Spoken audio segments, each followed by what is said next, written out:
படைத்த பெண்ணை இந்த உலகம் கண்டிருக்கவில்லை.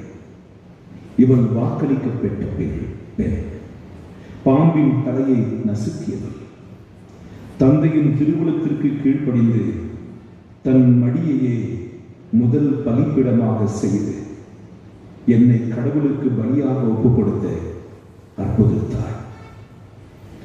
அவருடைய வியாகுலங்களில் இது மிகவும் பெரியது.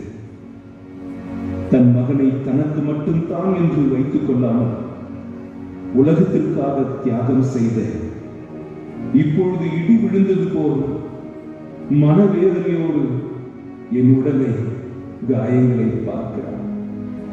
ஈட்டியால் குத்தப்பட்ட என் இதய காயத்தின் ஆழத்தை பார்த்து ஐயோ என்று அலறியே விட்டார்.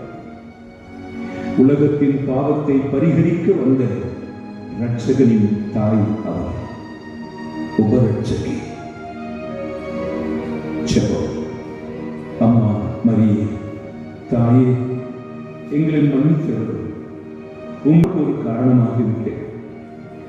மகனின் மரணத்தில் கூட இத்தனை உறுதியோடு நின்ற விசுவாசத்தின் கீழ்ப்படுதலையும்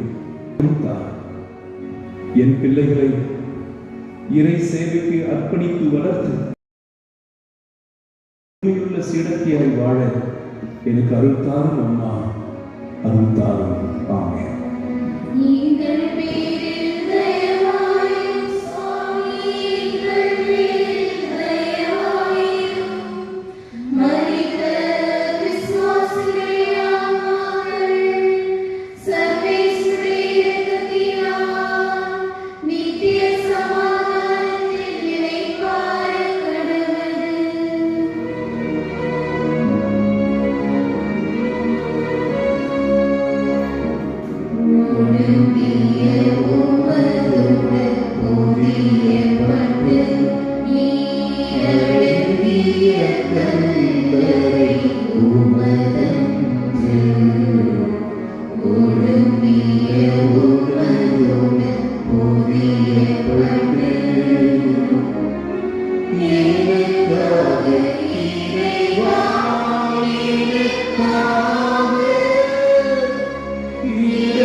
இயேசுவின் திருவுடல் அடக்கம் செய்யப்படுகிறது. மனிதன் 6 அடி மண்ணுக்கும் சொந்தமானான். அவன் மண்ணிலே கரைந்து போவதற்கு மட்டும்தான் படைக்கப்பட்டிருக்கிறான். இல்லவே இல்லை. அவன் மீண்டும் உயிர் தெழுந்து மகிமையடைந்த சரீரத்துடன் பரலோகத்தில் வாழ வேண்டும். அந்த வாழ்வுக்கு பெயர்தான் நித்திய ஜீவன். ஒருவர் பிறப்பது அவன் கையில் இல்லாவிட்டாலும் எப்படி இறக்க வேண்டும் என்பதை அவளால் தீர்மானிக்க முடியும். எல்லாம் முடிந்துவிட்டது. ஒரு மனிதன் தன் வாழ்க்கையின் கடைசி நிமிடத்தில் இந்த வார்த்தையை சந்தோஷத்தோடு சொல்ல முடிந்தால் அது மிகச் சிறப்பானதாகும். நான் பிறந்தது முதல் எதையாவது சாதிக்க வேண்டும் என்று நினைத்து தனக்கு சொந்தம் இல்லாததும் தனக்கு அவசியம் இல்லாததையும் கஷ்டப்பட்டு சம்பாதித்து தன் நேரத்தையும் வலிமையும் அதற்காக செலவழித்து கடைசியில் எதையுமே அனுபவிக்காமல் அடுத்த தலைமுறைக்கு அதை விட்டு செல்கிறானே, அவன் ஒன்றை மறந்து விடுகிறான். அவன் பூமியில் வாழும்பொழுதே பரலோகத்தை சம்பாதித்திருக்க வேண்டும். தன் ஆன்மாவை காப்பாற்றிக் கொண்டிருக்க வேண்டும். ஆனால் அவன் அதில் தவறி விடுகிறான்.